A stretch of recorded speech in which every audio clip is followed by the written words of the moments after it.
Legendo Gamers. What is up, guys? It's JC here, and I'm bringing you guys some of that Destiny multiplayer Crucible gameplay. While that's going on in the background, though, what I wanted to actually do in this video, I haven't been able to post. Like, I've been posting videos, but I've kind of been slacking on the commentaries for the past couple of days because I got Destiny. I'm putting a lot of time into it, and I've just been enjoying the game, and because of that, I've been slacking on the video stuff. So I thought I would post this. Now, what this is going to be is, this is not like a final kind of review for the game. It's more of just a semi review, because I just want to give my thoughts basically on what I think about the game so far. There's a lot of things that are bad about the game that I want to talk about, but there's a lot of things that are good about the game as well. So the first part about the game, I guess you could go with, is the story. So far, from what I've seen in the story, or you know what, before I even get into that, I'm going to explain to you why this is a semi-review for the game. The reason it's a semi-review for the game is because of the fact that the way the game is set up, it's kind of similar in the way, I guess the best example is like an MMORPG, kind of like Final Fantasy XIV. I don't want to say World of Warcraft because that's a really expansive game, but it's set up in the way that not everything is out on day one. And I've already seen that because of the fact that it's already been a week, and now they're starting to release new stuff as it's coming out. So, for instance, when the game first came out, there was only four multiplayer game modes out for the Crucible, as well as the strike missions, and that was it, and the story. Already, after the game being out for about a week, they've already added a new multiplayer mode, which is part of its September event list, quote-unquote. And then they have also added a raid mode. Now, they were raging about the raids earlier before the game came out about what they were going to be. They're basically like 16 fire teams or whatever. I have not had a chance to try one out yet, so I don't know what it is. That's why this is also a semi-review, because I haven't been able to really get into everything about the game yet. It is that big. I've been playing for a week. I've already put well into 35 hours into the game. Right now my character is at level 24, which is pretty high, and the way it works is like the soft level cap for the game is 20, and then you get new armor, which helps you level above the soft level cap. But now that I've kind of explained why this is not going to be a full review, because of the fact that stuff is still coming out, and there's still so much more to talk about that they haven't released yet. Like they haven't even opened up parts of the tower yet. They haven't opened up all the strike missions. I think they've opened up some of the strike missions. I think there's a couple they haven't opened up that they're teasing. So, but let's get into it. Now, in any video game, one of the biggest things that anybody should be looking for is the story. So far, though, for the game, the story mode for Destiny is non-existent. It doesn't really give you any explanation whatsoever about anything that's going on, and I think they want you to kind of dig into the Grimoire cards or whatever to kind of figure out the lore behind the characters and the races and all that kinds of stuff. But if you're looking at it from the standpoint of the fact that as soon as you start the game from the get-go, they give you no information about your character. They give you no information about what's going on. All you know is big bad stuff is happening, a bunch of evil people are surrounding you, you gotta kick butt and break out of it. One of the things that's kind of annoying about the story is there's no main antagonist. Now, there's four factions. It's late at night and I'm like tired as hell. There's 4 factions to deal with. You have the Vex, the Cabal, the Fallen, and the Hive. I would have to say for the story, the main antagonist so far would be the Vex, and that's only because it's really like the only end boss you kind of fought. Whereas, you don't know anything about the Vex, or the Cabal, or the Fallen, or the Hive. You just know that they're evil and they're trying to kill you. Another thing that's weird about the story is they talk about the darkness all the time, and then you assume that the Cabal and all the factions are related to the darkness, but again, there's nothing tying them together. All you know is that the darkness is surrounding you, blah blah blah, but they're giving you no information about what's tying everything together. Now, this is one of the biggest gripes about the game.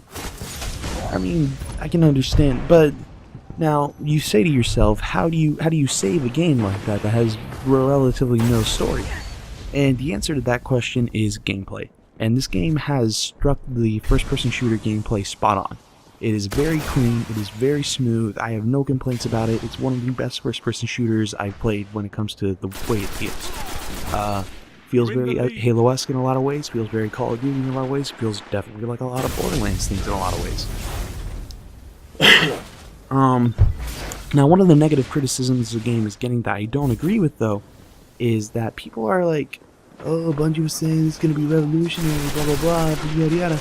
And in some ways I can agree with that, because there are things that haven't really been, that were teasing that haven't seemed revolutionary yet, but at the same time, they haven't showed everything yet. So I think people need to kind of back off it a little bit, and like I said, look at it back from the viewpoint of, like, one of those, like, not Mass Effect, World of Warcraft, or an MMO game where the content comes at a slow pace, but you get all the content. And when it comes, it starts to get better and better. They start to build the story more. That's what you gotta look for. And I don't think a lot of people are giving it that chance, which is really annoying. What's it talking about? See, it's late. My whole train of thought just gone straight down the drain. One of the negative criticisms I can definitely agree with has to be the fact that I think enemies are too far spaced apart when you're in the free roam mode. I will go about like 15 minutes or something without seeing an enemy, which is a little bit exaggerated, but still, it's different compared to like Borderlands, where you go 5 feet and there's another enemy, then you go another 5 feet and there's another guy trying to kill you, blah blah blah. And that's kind of sucky, because you're always searching for, when you do the patrol missions, you're always searching for enemies to kill, and you gotta wait for them to spawn in and stuff like that, which is kind of annoying. But at the same time, it's probably attributed to the fact that the maps are so damn big. I mean, these maps are huge in a lot of ways.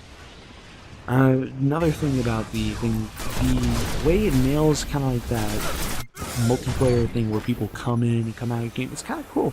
It's a lot like Journey in a way, where it's very, you do get those personal kinds of experiences where the events come in, where you'll just be wandering around, an event will come and you'll start killing this thing by yourself, and all of a sudden your teammates will help you, and it does create those, you know, cool moments and whatnot.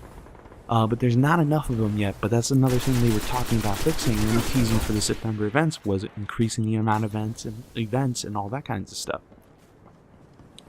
Heavy ammo now, available. for the story, another complaint people are giving it that I kind of don't agree with, they're like, oh, the strike boss missions are all blah blah blah, you find the weak point and you shoot it and that's about it.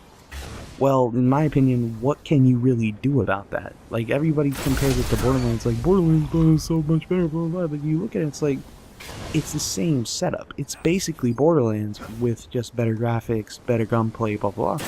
And they're like, oh, you know, it's supposed to be revolutionary. I think people are giving it a negative thing because it's the quote-unquote revolutionary and the hype train that kind of, you know, messed it up a little bit. And people got their expectations too high. You know, Bungie did a really good job in creating a game with a lot of new stuff that first-person shooters nowadays don't have. It's hard, though, to create so much new stuff that you make a game revolutionary in a genre that has been so overly done. I don't understand what they expected to happen, but, you know, it's just my thing. I'm probably going to have to put this review into 2 parts, because this video is coming to an end pretty soon. I didn't already realize I've already been talking for 10 minutes here. I mean, those are just some of the gripes I have with the single player. One last gripe I have, which is not really a gripe. I actually think it's really fun. It's actually a good thing. The game does make you want to keep playing. Like, it does make you want to keep going for that loot, keep going for that next level, and you grind constantly, and it's fun. I haven't had a game do that for me in a long time. It's kind of like Borderlands in that aspect, where you're always that much closer to the next level, to where you just want to push yourself just a little bit more, and a little bit more, and I'll get that armor in next match, blah blah blah. And you keep pushing yourself to it, and that's one of the things I do like about the game. It's really good for that. And I think in the long run, the game will get better and better as Bungie starts to fix things. I think people just need to give it a little more time. When it comes to games like this, or any type of MMORPG kind of game, you cannot change the thing overnight. You gotta give the developer a little bit of time to fix it, and then down the road, then you can truly start to review the game and give it criticism. A lot of reviewers are putting reviews up just because they have to put it up by now and all that kinds of stuff. Now, I'm going to do a separate video, though, for the multiplayer, my multiplayer thoughts on the game. because this gameplay is coming to an end in a couple seconds here. But if you guys enjoyed the video, like, subscribe, share us with your friends and family. Let us know what you think. Let us know if there's anything I can change to make the videos more better, more interesting to watch. And other than that, though, you know what? I think that's all I have to really talk about for this video. So, JC out. I hope you guys enjoy your night, evening, day, whatever time it is. Peace.